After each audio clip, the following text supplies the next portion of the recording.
This morning for breakfast, I'm gonna crack into my vegan quiche, and I'm thinking, I just had this thought and I'm like, yes, salsa.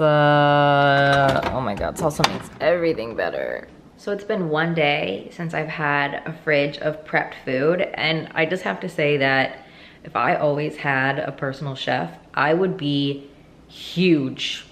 Like literally yesterday, so many moments where I was like, I'm bored, let's eat something. And because I have this amazing food already made in my fridge, I just kept eating. Like I probably had 3,000 calories yesterday. Oh yeah. You know, it is kind of weird to have a vegan egg, but I have to say, it is actually really good. Just got home from class and I am beyond starved, all right? Like, I could eat the healthy food that Heather and Jenny prepared for me, or I could eat a bagel and cream cheese. I mean, which one do you guys think sounds better? I mean, that sounds mean because Heather and Jenny's food is really good, but it's not refined carbs. You know what I mean? Like, my blood sugar is low. It's actually really bad that I'm aware of how the body works and I still want to make bad choices. Like, my blood sugar is low and I know that I'm craving this bagel because it's a quick fix, because refined carbs spike your blood sugar. So I know some of you guys expressed some interest in what I'm learning at school. So I thought that I would take this opportunity to share with you guys what I learned in class today. And it was a lot, because it was a 3-hour lecture. So I'll make it brief. But one thing that you really have to know before even getting into anything about paleoanthropology is the origin of mankind. And this is something that I'm not sure how many people are aware of this. I really have no way of gauging it. I don't know. No one that I've ever told knew this, and they always think it's a lie, but it's not. So humans are apes, and we shared a common ancestor with chimpanzees 6 million years ago.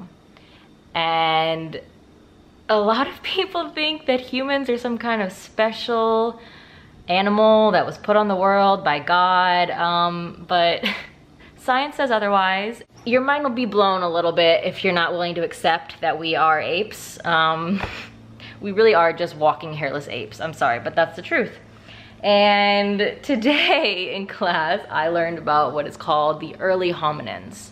And a hominin is a species that is closer to a human than it is to a chimpanzee. So I don't know if you guys have ever heard about Australopithecus, which is basically, have you ever heard the name Lucy, the fossil Lucy? She was a Australopithecine. So I need some visuals here. I need some visuals. All right, so this is a rendering of what they believe Lucy looked like based off of the skeleton that they found.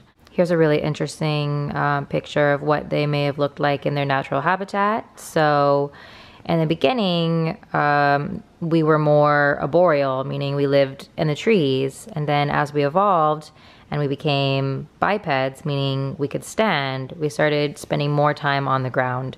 And we originally were in the forest, but then as climate changed, we actually were kind of pushed out of the forest and then became more of like, terrestrial, living on the ground. So this is the list of all of the hominin species as of right now. And so today we covered the early hominins. So I learned about all of these different species, which are very, very old. This chart shows how old they all are. So you see all these ones in white are considered early hominins. So they're from 6 to 4 million years ago. And then these are the Australopiths.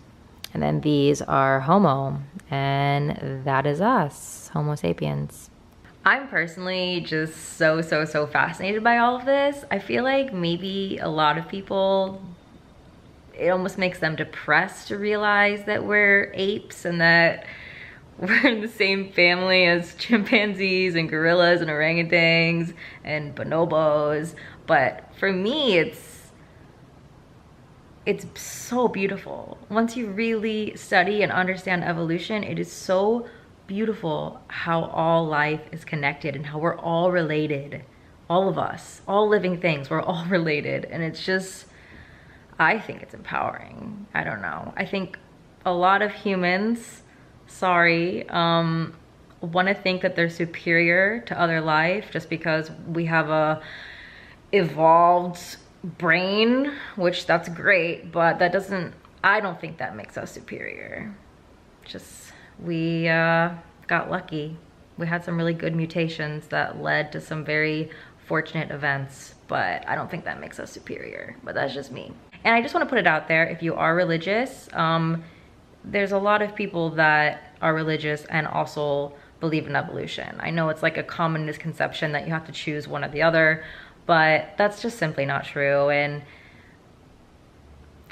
I don't want to be mean, but evolution is proven. The fossil record is solid proof, and it's almost embarrassing for people to try to dismiss it. So really, you should learn how to integrate it into your belief system, because eventually the world's going to have to. So you can only be in denial for so long until it becomes embarrassing. That's just my take on it, at least. So embrace it, guys. We are apes.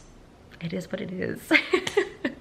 And that's one of the main reasons why I want to save them. It's like they are our closest relatives and they're endangered, and that's really sad to me. So I'm not ready. I'm not ready to see a world without chimpanzees and orangutans and gorillas. I think that's really sad. I just want to acknowledge that I fully look like a little bald baby with my hair like this. But I just love it so much. Honestly, I love feeling bald. I love having no hair on the back of my neck or on the sides of my face, and just like the freedom. Anyone else feel me? Anyway, I wanted to tell you guys something. So every other night I feed my cats this, I call it special food. It's canned food. It's like shredded chicken, and it's like human grade. It's like really, really quality meat, right? The cats are obsessed with it. They'll wait, they know where I keep it. They wait by the door, they cry for it, whatever, right? Sometimes though, if I have a long night and I'm really working on something and I feed them a little bit later, Buki will admit defeat and she'll eat the rest of the like old hard food from the morning, and then she'll just go and she'll look so sad. Look at her. Boys, did you not get your something special today? Huh? Okay, but watch this. You guys ready? Boozy, are you hungry? Oh, Boozy, you want something? Oh, you do? Let's go. Let's get it. Come on, let's go. Yes, let's go. Come on, Chips. Come on, Chips. Let's get it. Yes, show me where it is. Show me where it is. Where is it? Oh, it's in here. It's in here. Chips, you want it too? Yes? Oh, Chibi's trying to save it. No, you gotta finish it, baby. Sorry, Mommy's not gonna smell this for longer than 5 minutes. So I was literally just celebrating the fact that it was about to be my second Friday in a row where I went out and I did something social, which I normally probably only do like one social function a month, if even. So 2 Fridays in a row, that's a big accomplishment for me. And that means that me documenting my life is pushing me a little bit, which is very good. But I say almost because now I'm not going. So I was supposed to go to Colleen's premiere of Haters Back Off season 2, which is why I have my Miranda-esque shade of lipstick on in honor of the queen. But I'm just not feeling well. And it's a little bit of a personal medical issue, but I guess since I kind of am such an open book, I will just share with you guys. By the way, I do not know why my skin looks so pink in this camera. I feel like it's like picking up the lipstick or something. It looks really weird. Anyway, okay. So I have chronic urinary tract infections. I get them like once a month, if not more. I always have them. And I've been to a doctor multiple times and they can never seem to figure it out, but I need to go to a urologist and probably get a camera put up my pee hole and like really see what's going on. And I've just been putting it off because the idea of that is just not pleasant, let's be real. But this is something that has taken such control of my life for the past few years, and it's just getting worse. So it's definitely time to do something now. And a lot of people, when they hear UTI, they think of like from sex, but I get them even when I'm not sexually active. And for me, it's triggered by not drinking water. If I'm really busy and I wake up and I forget to drink water, I will literally be in pain a few hours later. And what's really weird is it comes and goes.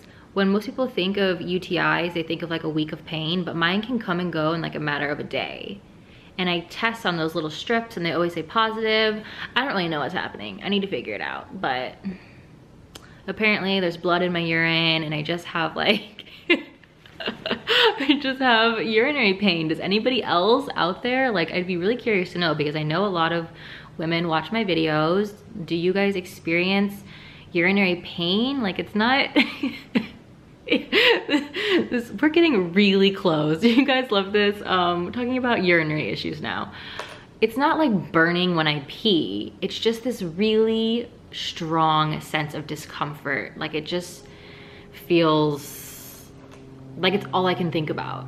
And the only way to kind of diminish it or help it go away is to drink tons and tons and tons of water. So unfortunately, in order to make it to the event, I would have to leave right now, and I'm still in a lot of pain, so I'm not leaving right now.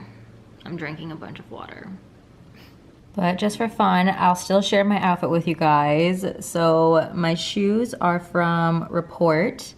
My jeans are from Girlfriend Denim. These are like my favorite jeans, love.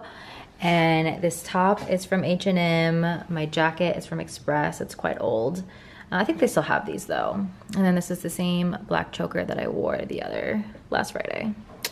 There you have it. I was really feeling myself too. Who's ready for bed? You guys are already in bed? It's Friday night. Don't you want to party?